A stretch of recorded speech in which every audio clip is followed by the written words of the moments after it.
are going to be retouching this hair, and look at all my little flakes because my hair is dirty, which is one of the things that I recommend. If you're bleaching your hair, have it dirty before you bleach it, because it's known to be caustic, which means it burns, but it's like, imagine something like a little monster that eats things. So you want to protect your scalp, and a lot of these bleaches aren't supposed to be for on scalp application, but because my hair grows out really fast, I always apply on scalp anyway and into my length. So it can, like, on some people have like allergic reactions or like have really bad burns, because it is a chemical, a caustic chemical, hence it burns because caustic chemical, because everything's composed of chemicals anyways. Anyway, yeah, so dirty hair, and as you can see, that regrowth is, in some spaces, looks like it's over an inch. So it's time to do that. Have my bleached shirt on, or bleached shirt, whatever. Gloves, because you will burn your fingies. And then my mixing bowl. I like this long one because I need more.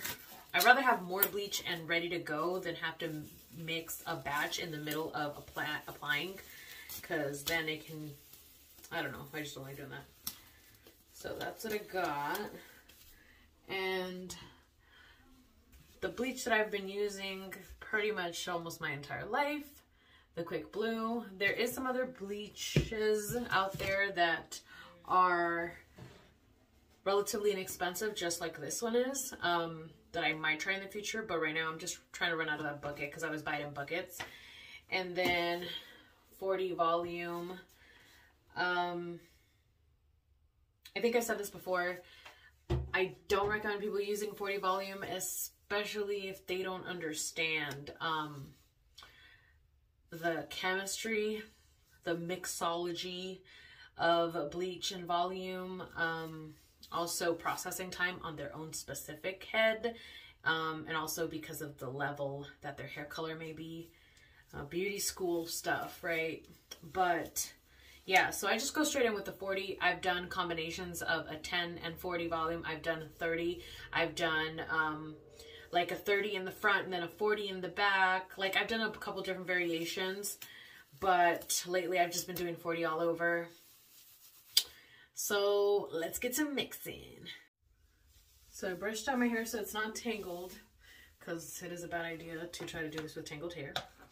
And I'm almost done mixing. I like it mixed until it looks creamy like this, but also keep mixing so that it's not lumpy and there's no lumps whatsoever.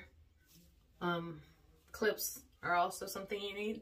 I don't know what the hell is going on with me that I'm making this into like a very unnecessary almost tutorial, but in a fucked up way.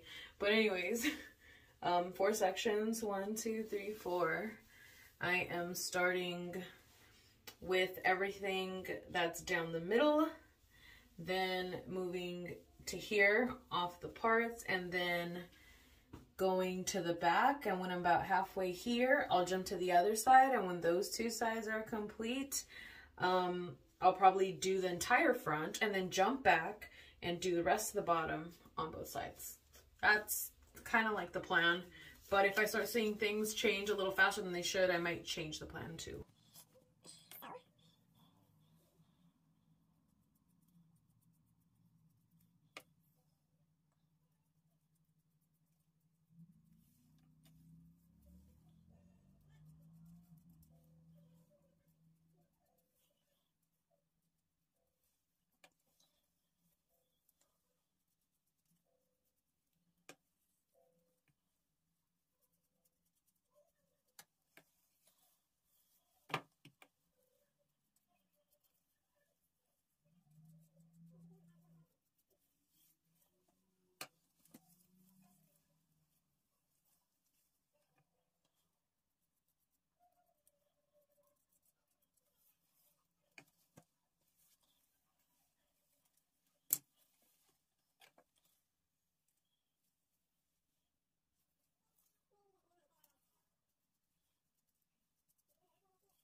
Okay, so the front section's already been passed through.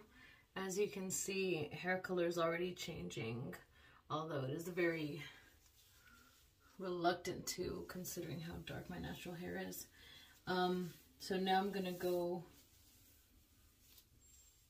back to the back sections. Okay, so you can see how much the color has changed now, and all of my hair is covered.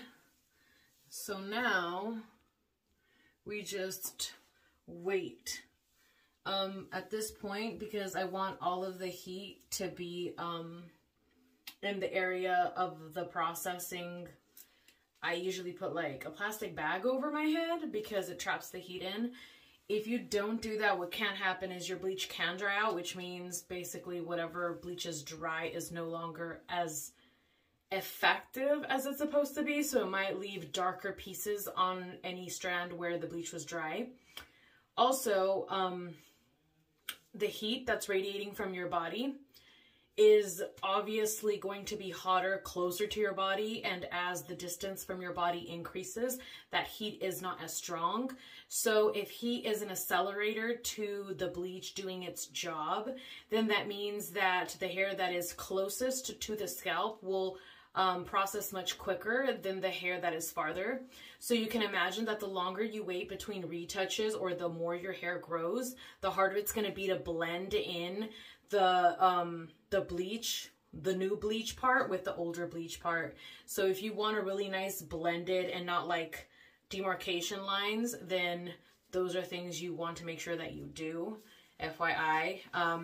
So right now I'm going to go back in the front and retouch any pieces, make sure that they're wet with bleach, and then I'm gonna put the bag on, and then I'm gonna check in like another 10 minutes, see how it's going, reapply any bleach that I need to in any areas that I need to, put the bag back on, just basically repeat those steps until I get to the level that I'm trying to get to.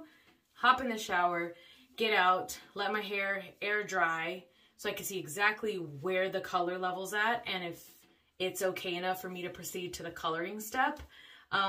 Sometimes I do want to get it lighter than what it turned out to be, and then I'll go in for a second bleach, but I usually wait at least a day in between my first and second bleaches. However, that is not always the case. It just depends what colors I'm doing. Real quick update. This is how blonde we're looking like right now. I was just in the middle of like checking my hair, which is why it's parted this way. I'm gonna probably hop in the shower in like maybe another 5 minutes because it's pretty cooked. It's looking pretty done.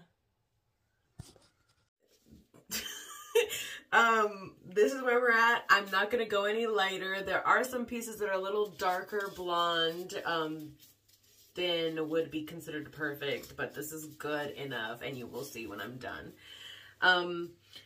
So on this side, we are going in with Voodoo Blue only. And on this side, we're going in with a mix of the ultraviolet and lilacs, which are my favorite purples of all time. And right now, this purple, okay, you see this? This is what I'm talking about. I accidentally got blue on my purple side. Jesus. I don't even know what to say about this. Okay, I accidentally got blue on my purple side, whatever. Or turquoise, whatever, Voodoo Blue. And then I had it on my gloves. It got a little messy, you guys. And that's why this side has kind of already started. And, it's a little off center, but I'm okay with that. And then we're just gonna get started. I haven't parted it all the way to the back. And honestly, as like my life has progressed, because I've been doing half and half for so long, I really don't even try to make it like a perfect straight line in the back. I just start applying fucking hair color and then whatever. As long as it's generally on half and half of your hair, the line of demarcation for me in the middle does not really matter. Unless you're going for like a complete like Harley Quinn look and you want to wear pigtails where it looks half and half. I really don't care. So I put the dye into a mixing bowl just because one of the bottles had been open and I like to mix it again just to make sure it's even. I don't even know if it matters or not. Haven't looked into it, don't care. That's just what I do. And gloves to prevent too much staining on my hands.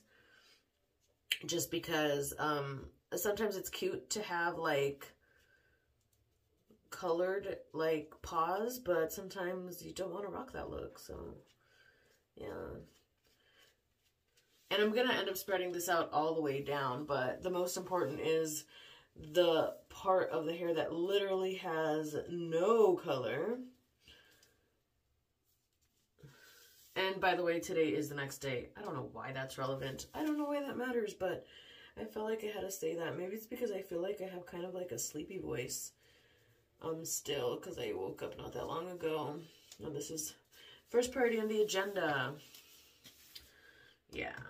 So with this hair color, it's so much different than the bleach because it really doesn't matter. Like, you could just start doing something like this. I don't like doing it that way because I feel like I need a little bit of structure, so I will do the 4 parts just like the bleach.